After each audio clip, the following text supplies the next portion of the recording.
안녕하십니까, 고담입니다. 안녕하십니까, 정크입니다. 반갑습니다. 자, 오늘은 변신 한번 해보도록 하겠습니다. 제 발음을 조심해야 될 것 같네요. 변신 해보도록 하겠습니다. 자, 어떻게 해보셨나요? 검은 사제들 그리고 이제 곡성이 성공한 다음부터 우리나라에 이런 오컬트 영화가 되게 많이 나왔던 것 같아요. 빙의, 악마의식, 구마의식 뭐 이런 것들이 영화에 녹아들게 됐는데 네.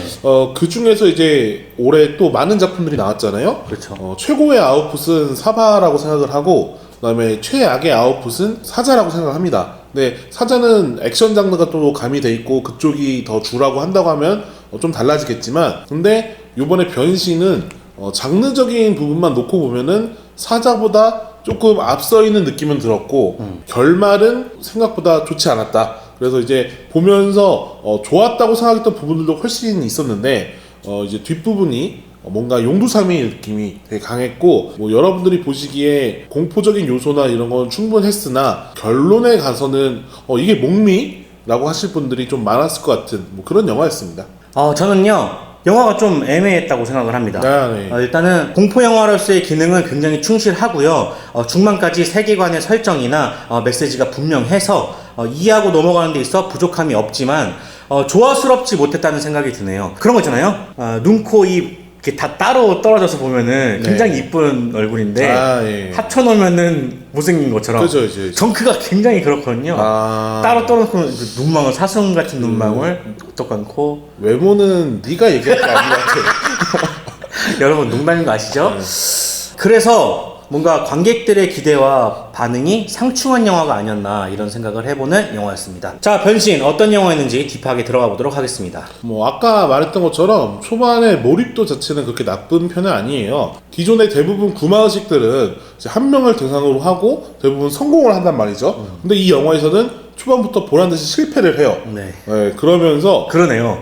엑소시즘에 대해서 좀 달리 생각을 해보게 됩니다. 그러니까 이게 정말 쉬운 게 아니다. 어려운 과정이고 실패할 가능성도 충분히 있다라는 걸 딱 인지시키고 넘어가니까 그 다음에도 쉽지 않겠다라는 생각이 바로 들더라고요. 그리고 이제 그 성동일이 이제 옆집에 딱 들어섰을 때 비주얼 뭔가 막 그 악마 의식을 한 것 같고 막 시체들 막 널려 있고 십자가 거꾸로 된 게 막 매달려 있고 막 이런 비주얼들이 상당히 좋더라고요. 그러니까 그 세트를 정말 섬뜩하게 잘 만들어 놓고 그 바닥에 막 피 고여 있는 것처럼 뭔가 끈적끈적한 느낌을 정말 디테일하게 잘 만들어서 그런 요소들은 충분히 여러분들이 즐길만한, 그러니까 공포 영화로서 즐길만한 요소라고 생각을 했어요. 미술팀이 엄청 고생한 것 같아요. 그렇죠. 그리고 배우들도 연기가 나쁘지 않았습니다. 상당히 섬뜩한 연기들을 잘 했는데 특히 그 엄마 역할의 장영남 배우님은 이 흰자위가 이렇게 보이시면서 느낌이, 그러니까 약간 눈 큰 사람들이 왜 이제 화내면 무서운 그런 느낌 있잖아요. 그런 거랑 되게 섬뜩한 모습이 되게 좋았다고 생각하고요. 어디서 밤샘 투정을 해? 절대 그러면 다시는 밤샘 투정을 하면 안 되죠. 네. 어머님 밥만 주셔도 됩니다. 이렇게 할 수 있는.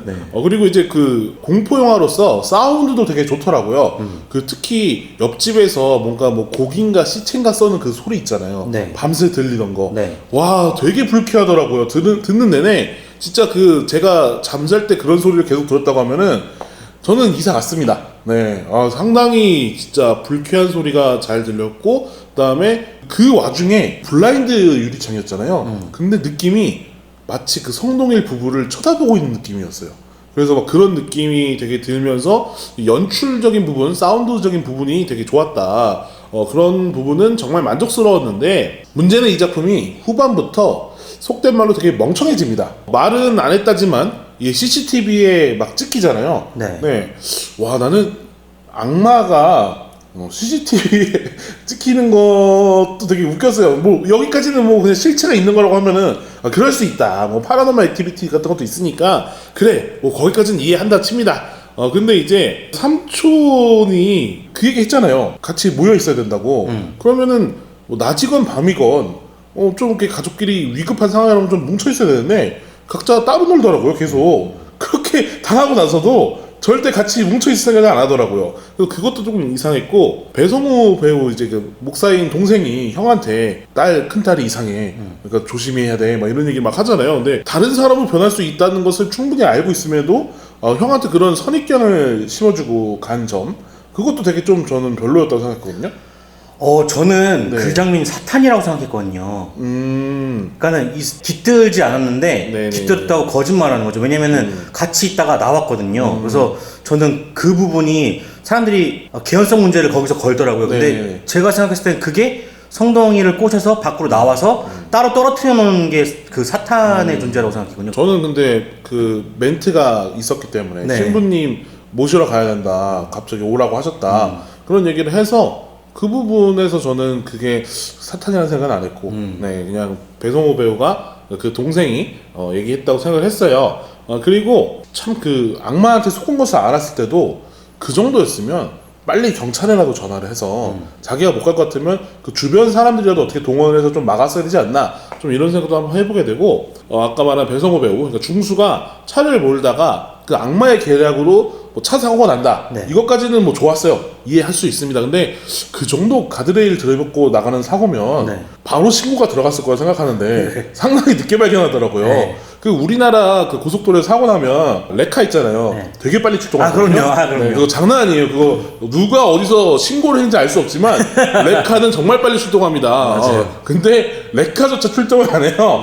네, 상당히 오랜 시간 좀 이렇게 방치돼 있죠. 이게 경쟁이기 때문에 네, 빨리 네, 가야 네. 되거든요. 그렇죠. 네. 그래서 이게 참 대한민국 레카를 좀 무시하는 네. 그런 영화 아니었나 생각도 했고요. 그리고 이제 그 둘째 없어졌을 때 왜 아무도 둘째를 찾지 않지? 네. 라는 생각했거든요. 엄마도 우리 둘째 어디 갔지? 그래서 넘어가요. 그래서 둘째는 지켜줄 수 있었다. 충분히 지켜줄 수 있었는데 가족이 방치해서 결국 그렇게 변을 당한 거다라는 생각이 좀 들더라고요. 아까 말했지만 항상 무슨 일이 있을 때는 모여 있어야 되고, 그리고 제가 봤을 때는 저도 뭐 군대를 나온 건 아니지만 아버님이 군대를 나오시지 않은 게 아닌가. 왜요? 기본적으로 위급한 상황에 그 조직끼리 뭉쳐있을 때는 점호를 하잖아요. 네. 그럴 때 그 숫자 파악은 되게 중요합니다.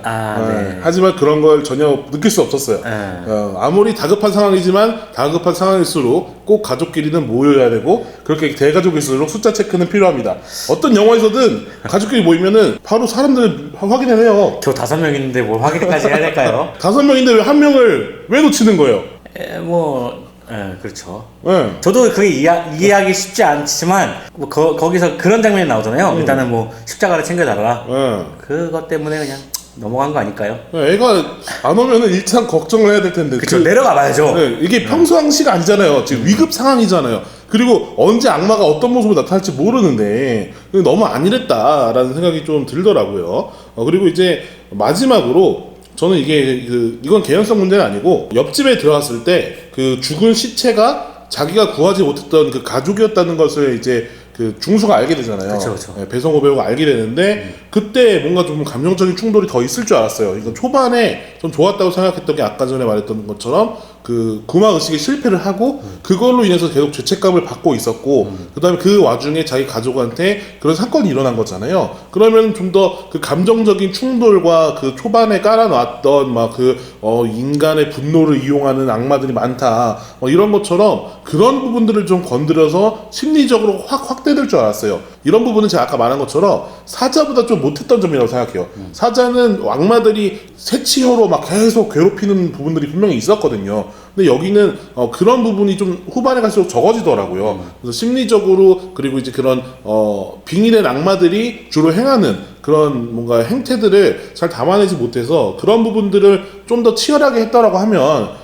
후반 평가가 좀 달라지지 않았을까, 그런 생각을 좀 해보게 되면서 되게 아쉬움을 지울 수 없었던 영화예요. 그러니까 초반에 몰입도가 분명히 좋았고 뒤에 전개를 기대하게 했기 때문에 더 잘 만들 수 있지 않았을까. 사실 엔딩 장면에서 다 화면이 흑백으로 변할 때는 네. 저는 게임 오버 뭐 이런 것들 줄 알았어요. 거의 그 GT 보면 그래 나오거든요. 유다 이런 그런 것들 것 같은 느낌이었고, 저는 정말 이거는 정말 죄송한데 백윤식 배우님 때 웃었어요. 특유의 그 억양이 있으시잖아요. 있죠. 그러니까 우리나라 사람들한테 주문 자체가 조금 낯설잖아요. 저희도 막 그 찾아보고 나서 그리고 저 얼마 전에 그 일 때문에 콘스탄틴 영화를 다시 봤는데 계속 산티 이거 계속 들리더라고요. 근데 이 영화에서 뭔가 백윤식님 그 연기 톤과 막 이런 게 이렇게 붙으니까 조금 이게 장면이 진지하게 봐야 되는데 뭔가 그 발음 때문에 순간 웃어버린 그런 느낌도 있었고. 저는 이 오대현님이 나올 때 저는 웃었어요. 왜냐면은 진짜요? 시골 경찰이라는 프로그램이 있는데 그 프로그램에서 되게 재밌게 나오거든요. 원래 악역을 굉장히 잘하시는 분이기도 하지만 재밌는 역할도 잘하시는 분이라서 저는 그 예능 이미지가 있어갖고 보자마자 안 무서워 이런 생각이 들었거든요. 저는 오대한 배우님을 그냥 그 살인자 막 이런 거 봐가지고 악역 정말 잘하시나요? 네, 그래서 그런 느낌으로 봐서 그냥 그 연기는 괜찮게 봤어요. 어쨌든 조금 더 잘할 수 있었는데 몇몇 부분들에서 그 몰입도를 좀 떨어뜨리는 것들이 있어서 그게 아쉬웠다라는 생각을 좀 하게 되네요. 저는요, 아까 말씀드렸던 것처럼 애매하게 봤던 것 같습니다.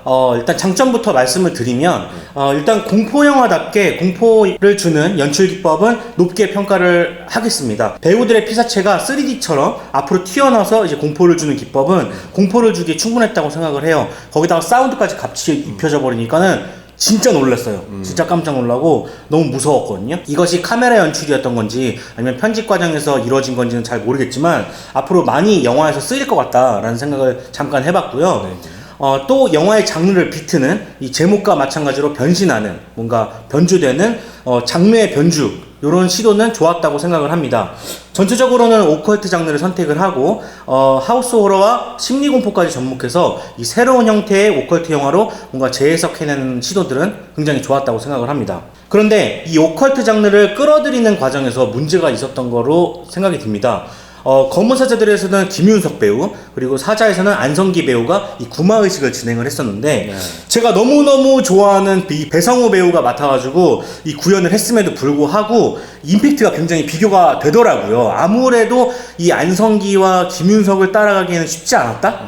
라는 생각이 좀 듭니다. 초반 전공법으로 구마의식을 보여주면서 영화의 중심을 확장해 나가려고는 했지만 그 임팩트가 크지 않아서 후반부의 개연성 문제까지 관객들 사이에서 논란이 된 것 같습니다. 또 영화를 보신 분들은 다들 공감하실 것 같은데 뭔가 찝찝한 느낌을 지울 수가 없게 되죠. 바로 둘째 딸 현주 이야기인데요. 영화는 줄곧 성동일 씨가 맡은 강구의 가족 이야기를 다루고 있고 이 가족 사진이 유난히 많이 나옴으로써 이 가족의 해체보다는 가족의 화합을 강조한 그런 영화였다고 생각을 하는데요. 그런 메시지와는 달리 이 강구의 동생인 중수나 둘째 딸 현주를 나몰라라 식으로 이 마무리를 짓는 것은 이 가장 큰 리스크를 스스로 만들어낸 것이 아닌가라는 생각이 들었습니다. 마지막으로 제가 관객들의 기대와 반응이 상충하다고 했던 이유가 예고편에서는 이 빙의 느낌이 되게 강했거든요. 네. 그 포스터나 인터뷰를 보면은 이 사람의 모습으로 변하는 악마 뭐 이런 식으로 설명은 돼 있습니다만 사람들한테 충분히 이 설득이 안 된 것 같아요. 오컬트 장르적 색채감이 예고편에서는 철저하게 배제되어 있었기 때문에 저에게는 예상치 못한 더 신선하게 봤던 부분이었긴 하지만 대부분의 관객들에게는 어쩌면 배신감으로 되돌아오는 그런 게 아니었을까라는 생각을 해보게 되네요. 그래서 사람들이 기대한 것은 뭔가 그런 비니 같은 것이었는데 갑자기 악마가 따로 존재를 해버리니까 거기서부터 이게 뭐야? 라는 식으로 좀 받아들여질 수 있을 가능성이 있다고 봅니다. 그래서 좀 안타까운 영화였다고 생각을 합니다. 많이 놀랐어요? 우리 따로 봤잖아요. 네, 초반에는 좀 많이 놀랐어요. 특히 천정에 매달려서 이제 막 그거는 제가 제대로 쳐다보지도 못했습니다. 정직같 좀 해요. 아니 분장 티가 나긴 하는데 그 비주얼이 좀 싫어서 그건 좀 그랬는데 오히려 저는 아까 말씀하신 가족들이 자꾸 이렇게 변해서 나타나는 씬 있잖아요. 그러니까 특히 딸 두 명하고 이제 아빠랑 대치하면서 갑자기 이제 엄마로 바뀌고 막 이런 장면들이 오히려 좀 많이 나왔으면 좋겠다는 생각 되게 많이 했어요. 맞아요. 너무 짧아서 그게 계속 되고 뭔가 사람들이 불안해져야 누가 누굴 믿지라는 상황이 더 펼쳐질 수 있었을 텐데 그런 게 조금 부족해서 저도 그래서 빙의라고 제가 설명을 좀 드렸는데 그 예고편에서 받은 느낌은 서로 각자 어떤 사람에게 귀신이 들렸는지 모르는 상태에서 계속 이야기가 전개되는 뭔가 심리 싸움이라고 생각을 했어요. 그래서 그 예고편에서 이 그 신부의 그 표시가 있는데도 불구하고 그런 거는 배제하고 완전히 오컬트 장르가 없다고 생각했거든요. 완전 귀신이라고 생각했어요. 그래가지고 막 빙의를 하는 줄 알았더니만 처음 시작부터 갑자기 구마의식을 진행해가지고 저는 들어가자마자 깜짝 놀랐어요. 아, 이런 영화였구나. 그런데 그러니까 그런 부분들은 굉장히 좋았지만 아까 말씀드렸던 것처럼 저희가 예고편에서 기대했던 거는 뭔가 그런 심리 싸움이나 아니면 어떻게 누굴 믿어야 될지 모르는 상황, 그 상황이 계속 펼쳐지길 바랬는데 갑자기 그렇게 어떤 해결법이 생겨버려갖고 기대와는 좀 부응하지 못했던 그런 부분이 있었던 것 같습니다. 자, 변신의 감상평 듣고 별점 남기고 끝내보도록 하겠습니다. 악마는 변해도 이야기는 변하지 말았어야지. 2.2점 드립니다. 정말 신기하네요. 저는 이 영화를 둘째들이 싫어합니다. 2.2점입니다. 뭐 중수도 그렇고 둘째 딸도 그렇고 다 둘째더라고요. 그러고 보니까 그렇네요. 감독님이 둘째가 아니신가. 그래서 제가 또 점수를 2.2점을 줬거든요. 뭔가 콩 영화였어요. 자꾸 제일 기억에 남는 대사가 그거밖에 없어요. 나는 가족 아니야? 좀 삼촌이 좀 불쌍하죠? 그 부분이 조금 아쉽더라고요. 네, 그 부분도 아쉬웠고, 그러니까 왜 둘째가 죽었다고 생각해요? 둘째가 죽은 이유요? 십자가 가져오려고 해서 그런 거 아닐까요? 그리고 뭔가 이것도 그러니까 전공법에서 살짝 빗나간 부분이긴 한데 처음에 그 둘째가 아프기 시작했던 게 그 원래 뭐 컨저링이나 이런 시리즈를 보면은 가장 먼저 아프게 하고 그렇게 해서 악마들이 그 안에 깃드는 형태를 취하거든요. 그래서 저는 아까 말씀하신 것처럼 빙의로 갈 줄 알았어요. 근데 그거랑 상관없이 따로 독립된 개체가 돌아다니는 상태로 되니까 그 설정하고 되게 안 맞아 버리는 부분이 생기더라고요. 그래서 둘째는 그냥 시나리오에 의해서 희생됐다. 네. 그러니까 저는 가족 사진을 막 거는 장면 이런 것들이 계속 나오거든요. 그리고 뭐 성동일 씨가 악마로 나오는 과정에서 그 성동일 씨만 액자 유리가 깨진단 말이에요. 뭐 그런 계속 그 가족 사진에 대해서 보여줬기 때문에 그러면은 이게 분노를 하면 할수록 그 사탄이 깃드는 건가? 이런 생각이 들었어요. 근데 그 바로 다음에 붙는 씬들이 그 배성우 씨가 그 얘기를 하더라고요. 분노를 일으키는 과정에서 사탄이 깃들 수 있다. 이런 강의를 하더라고요. 그래가지고 확실히 그 각자가 가족에 대한 믿음이 없어지면 없어질수록 배신하는 행동들을 하면 할수록 화나면 화날수록 이렇게 그 가족이 해체되는구나. 그 보면은 2층 구조잖아요. 굉장히 다 각자 방들이 있고 각자 멀어져 있단 말이에요. 그래서 그게 가족의 해체를 계속 의미하는 거라고 생각을 하는데, 그렇다면은 나중에는 이게 공포영화는 어쨌든 간 어떤 메시지를 주는 방식이 있단 말이에요. 그래서 가족의 화합을 주려면은 둘째가 죽지 말았어야 된단 말이에요. 삼촌도 죽지 말았어야 돼요. 가족이니까. 근데 둘 다 죽었기 때문에 중수는 희생이라고 볼 수 있어도 둘째 딸은 너무 이 메시지에서 벗어났기 때문에 그럼 이것도 저것도 아니게 되는 거거든요. 차라리 아예 실패를 해서 곡성처럼 다 죽던가. 그러니까요. 뭐 아니면은 성동일 씨만 살아남아서 떠안고 살아가는 사람이 되던가. 뭐 여러 가지 선택지가 있었을 텐데 그 엔딩에서 많이 좀 던진 느낌이 없지 않아 있습니다. 여러분들 극장에서 확인하시고 같이 공감하셨으면 좋겠네요. 뭐 다른 의견이 있으시면은 혹시 둘째 딸이 죽은 이유를 아시는 분은 댓글로 남겨주시면 감사하겠습니다. 그리고 이거는 뭐 다른 얘기인데 어쨌든 흥행이 지금 잘 되고 있잖아요. 그래서 사람들이 많이 볼 것 같은데 의견이 한 몇 가지 갈리더라고요. 그러니까 뭐 초반 그래도 몰입도가 좋고 아니면은 지금 현재 공포 영화라고 딱히 부를 만한 영화들이 없어서 좀 이제 여름 시장에 흥행을 하고 있는 게 아닌가라는 의견도 있고, 그리고 제가 영화 끝나고 나서 이제 뒤에 나오시던 커플 두 분이 한마디 하시더라고요. 나만 죽을 수 없단가? 여러분 꼭 확인하시길 바라겠습니다. 그럼 저희는 다음에 또 찾아뵙도록 하겠습니다. 저는 고단이었습니다. 정크였습니다. 그럼 안녕히 계세요.